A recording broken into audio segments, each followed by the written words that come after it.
Thank you. Tell you about myself, I don't actually have what's known as a happy personality. I'm not a happy person at all. I'm the man of whom Franz Kafka once said, he's a miserable bastard, isn't he? I had a rotten childhood. I was in this gang called the Secret Seven. I didn't know who the other six were. I didn't have any friends in the playground. I used to play kiss chase on my own. All the other kids called me Four Eyes. Wouldn't mind, but I didn't wear glasses. I had a rotten adolescence. I wanted to be bad at the things I was good at and good at the things I was bad at. Things I was bad at was being happy and making friends. Things I was good at was growing acne all over my face. I was brilliant at that. Fantastic at growing acne. I once got a felt tip pen joined up all my spots. It made a drawing of Prince Charles. I was married for a while. I met my wife at a fancy dress party in Birmingham in 1976. I was dressed as a chicken and doing the pogo. I was good at that. She looked at me across a crowded room, our eyes met. She thought to herself, one day I'm going to divorce that man. We had a great relationship. We used to exchange novelty-type gifts. I once bought her a book called How to Improve Your Man in Bed, and she got somebody else. Everybody says you've got to look after your body. I always think, why should I look after my body? My body doesn't look after me. My body's always giving me a hard time. People who suffer from hemorrhoids will know what I'm talking about. Hemorrhoids, they're a great laugh, aren't they? Hemorrhoids. God's little joke. Hemorrhoids always remind me of flying pickets, you know, so, okay, boys, link arms, right, no shit coming through here, okay? But you can deal with hemorrhoids, you'll be pleased to hear. You can get this amazing cream called Preparation H. Fabulous stuff, destroys your hemorrhoids, no problems. The interesting thing about Preparation H is the principal ingredient of Preparation H is shark's liver oil. Shark's liver oil destroys your hemorrhoids. How do they know that? You're not born knowing that, are you? How do they know that shark's liver oil destroys hemorrhoids? Only one possible answer. This guy, with the most appalling hemorrhoids, is staggering down a beach in absolute agony. He looks down, sees a dead shark, thinks to himself, I'll shove his liver up my bum, why not? You never know, you never know. Can't make things any worse.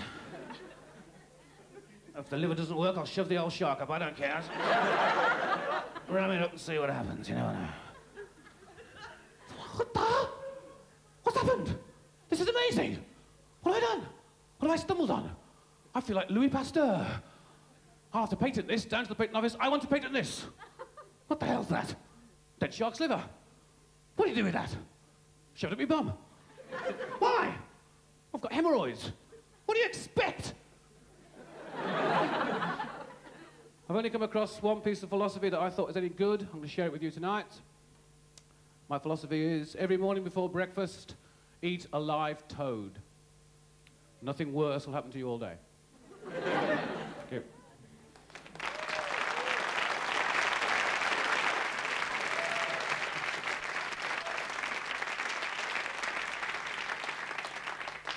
It's the first time I've been introduced by a product of the Count Dracula School of Comparing, I must tell you that. I'm going to do a love song for you now. I wrote this song and I love it.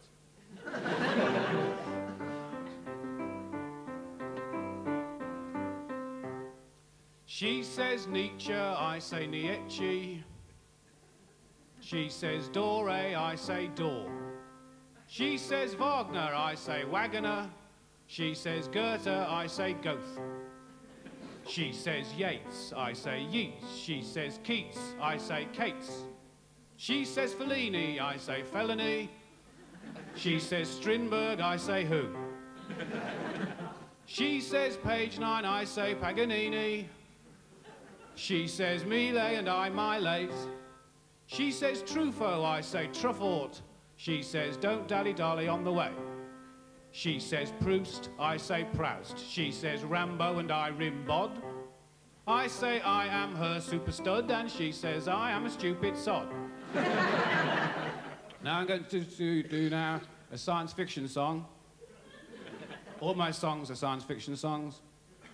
This one goes down very well on Venus because there's no gravity there. This song is called 1994.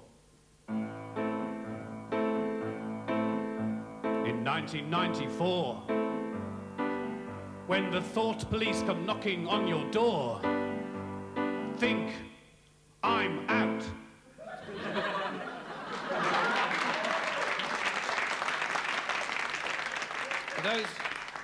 Those of you who are wondering if I was the bloke at the back in the mime sketch, I wasn't. That was Jasper Carrot. This next song is dedicated to Steve of the Pookies. But not very much. I'd rather take up potholing and get stuck in a crack, or go and see some friends and get a knife stuck in my back. I'd rather fly high in the sky with Lady Di and land in an abyss. Anything's less terrifying than the first kiss. It was bad enough at 14, terrified I'd muck it up. I'd practice oral suction with my mouth around a cup. But now I'm 34, I ought to be more sexually mature than this. So I practice on my arm before I go, the first kiss. We watch a Polish film and then we eat a Chinese meal. And while you ply the chopsticks, I work on my sex appeal. Then we go back to your place and I stand there feeling sexy as a cyst. Knowing that we're leading up towards the first kiss. I think I'll hold your hand, but then I wonder if I'm sure, as rivulets of clammy sweat burst out of every pore. You take my hand and look as though you're holding a repellent piece of fish. Most fish that I know give this a miss, the first kiss. I pucker up my lips, it's now or never, do or die. Then with a graceful movement, jab my nose into your eye. Saliva dribbles from my mouth, it lands upon your shirt and starts to hiss. D.H. Lawrence never mentioned this, the first kiss. You get my coat and hat and then you show me to the door. I exit more embarrassed than I've ever been before. I wouldn't mind, but you and I've been going out since 1966. How come you so easily resist the first kiss?